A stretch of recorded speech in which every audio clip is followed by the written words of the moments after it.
আসসালামু আলাইকুম রহমতুল্লাহ। বরিশালের অবস্থা থমথমে এখন। নতুলাবাদ স্টেশনে গাড়ি চলাচল সব বন্ধ, সব বন্ধ। ভাই বন্ধের কারণটা কোন? বন্ধের কারণ ভাই আমাদের যে মাহেন্দ্র আছে, মাহেন্দ্রর সাথে হয়েছে লোকাল স্টাফের সাথে বাতচিত। মাহেন্দ্রওয়ালারা লোকাল গাড়ি আটকে দিচ্ছে সকাল থেকে, তার জন্য লোকালরা গাড়ি বন্ধ করে দিচ্ছে। ওরা হয়েছে লাইসেন্স নাই, কিছু নাই, ফিটিং বিন, ওদের জন্য গাড়ি চালাইতে পারে না, ঠিক আছে। পুরো অ্যাক্সিডেন্ট হয়ে প্রতিদিন ওদের জন্য, তার জন্য গাড়ি আটকানো। কাহিনীটা কি হয়েছে? কাহিনীটা হয়েছে যে রাস্তায় 3 হুইলারের গাড়ি, অবৈধ গাড়ির জন্য আমরা বড় গাড়ি চালাইতে পারতাছি না।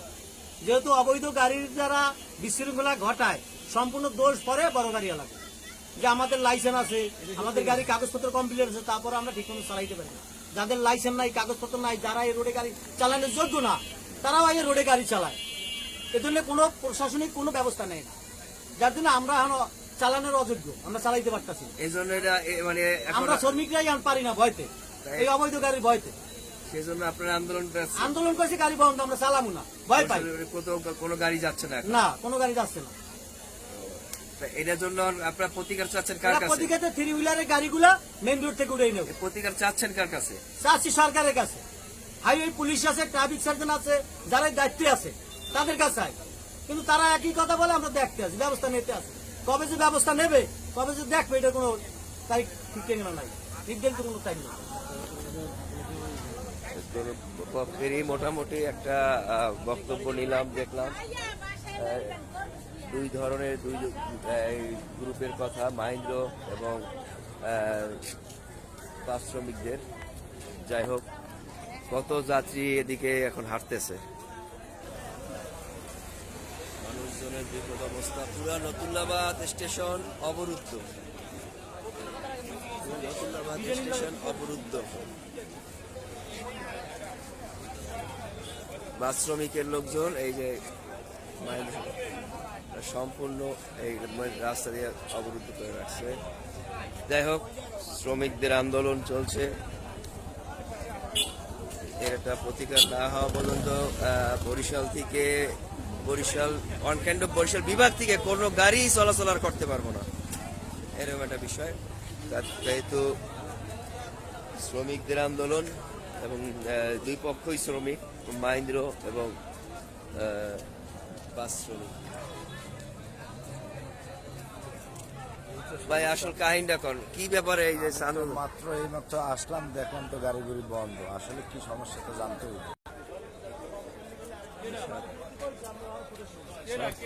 অবরুদ্ধ অবস্থায় মাহিন্দ্র শ্রমিকরা।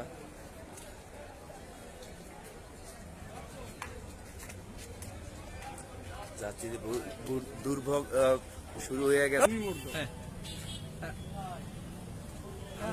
আমরা দেখলাম উপর থেকে অনেকক্ষণ যাবত অপেক্ষা করছেন, আসলে কি হয়েছে একটু বলবেন আমাদের? আসলে সামনে কোনো একটা প্রবলেম হয়েছে, শুনতে পাচ্ছি কি হয়েছে বলা যেতেছে না। কিন্তু এইরকম যদি চলতে থাকে, অরিজিনালি এরকম যদি প্রশাসন চুপ থাকে, আর যদি এরকম ভাবে অরাজকতা চলতে থাকে, তাহলে আমার মনে হয় বাংলাদেশে ভবিষ্যৎ অন্ধকার। দেখলাম আপনার মতো সাধারণ মানুষ তো অপেক্ষা করছে। ভাই, সাধারণ মানুষরাই এরকম ভোগান্তিতে পড়ে। আসলে যারা রেপুটেড পার্সন আমরা যাদেরকে বলি, তারা কিন্তু ভোগান্তিতে পড়ে না, কারণ তাদের কাছে নিউজ আগে এবং তারা নিজেদেরকে সেভ করে। আমাদের মতো যারা রোডে ঘাটে চলে, যারা সাধারণ জনগণ আছে, ছোটখাটো চাকরি করে বিজনেস করে, তারাই অরিজিনালি এই সমস্যাগুলি ফেস করে। এটা তো বাংলাদেশ সরকারের আসলে একার পক্ষে দেখা সম্ভব না, তবে প্রতি জেলায় বা প্রতি বিভাগে প্রশাসনের এটা সতর্ক হওয়া উচিত। এতক্ষণ আসলে মানুষগুলি অপেক্ষা করতেছে, একটা হেনস্থা হইতেছে। এটা প্রশাসনের পক্ষ থেকে যদি জোরালোভাবে একটা অ্যাকশন আসে, তাহলে কিন্তু এত আমার মনে হয় না এতটা লেট করে মানুষ দাঁড়াই থাকবে, এতটা ভোগান্তিতে শিকার হবে।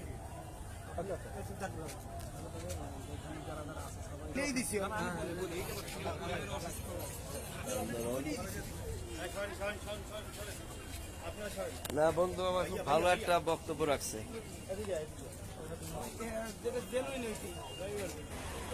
সব থমথমে সরকারি বর্তমান কলেজের গাড়ি, এই নতুলা সব পুরা নতুলাবাদ স্টেশনটাই এখন অবরুদ্ধ। প্রায় দুই আড়াই ঘন্টার মতো হয়ে গেছে, 2-2.5 ঘন্টার উপরে হয়ে গেছে সময় অতিবাহিত। এই অবরুদ্ধ চলতেছে। কতদিন থাকে এখন কেউই কোনো এই বিষয়ে মানতেছে না দুই গ্রুপেরই। যাই হোক, সবাই প্রশাসনের সুদৃষ্টি আকর্ষণ করতেছে। এই অবস্থা চলতেছে প্রত্যেকে দেয়।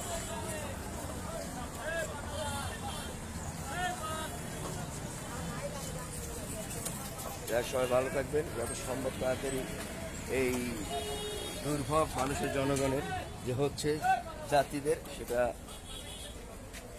দুর্ভোগ। হ্যাঁ, 2.5 ঘন্টা 3 ঘন্টা আটকে দিতে আমাদের মাছ মাংস সব প্রতিনিধিত্ব আছে। আমরা খুব দূর খাওয়ার দাওয়ার কিছু পাইতেছি না। এমন একটা অবস্থা শ্রমিকরা শুরু করছে, সব জাতি সাধারণ। আপনারা আসছেন কোথা দিয়া? গলা চিপা এরা আসছে গলাচেপা দিয়ে আসছেন। এটা সমাধান গভর্নমেন্টের কাছে চাচ্ছে সবাই। মানুষ কত অসুস্থ আছে, এরা কিভাবে বসে খায়? মানুষ তো হাঁটতে পারে না, বলতে পারে না, তাড়াতাড়ি কেউ ডাক্তার দেখাইছে যাই যে আটটাই গেছে। আপনারা এখন চাচ্ছেন কি? এটার সমাধান চাই আমরা। আমাদের মাছ মাংস সব নষ্ট। প্রশাসনের কাছে প্রশাসনের কাছে আমরা এটা সমাধান চাই। সরকারের কাছে সমাধান চাই। কত মানুষ অসুস্থ আছে, এরা কিভাবে বসে থাকতে পারে? এরা কেউ ডাক্তার দেখাইবে, কেউ তাড়াতাড়ি বাসায় যাইব, এরা কোনো দায়ী করে না, এরা কোনো সমাধানই করে না।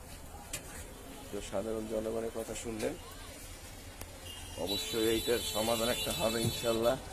যত তাড়াতাড়ি সবাই প্রশাসনের সুদৃষ্টি কামনা করছে এই পরিস্থিতি থেকে উদ্ধার পাওয়ার জন্য। যাই হোক, সবাই ভালো থাকুন। আসসালামু আলাইকুম রহমতুল্লাহ।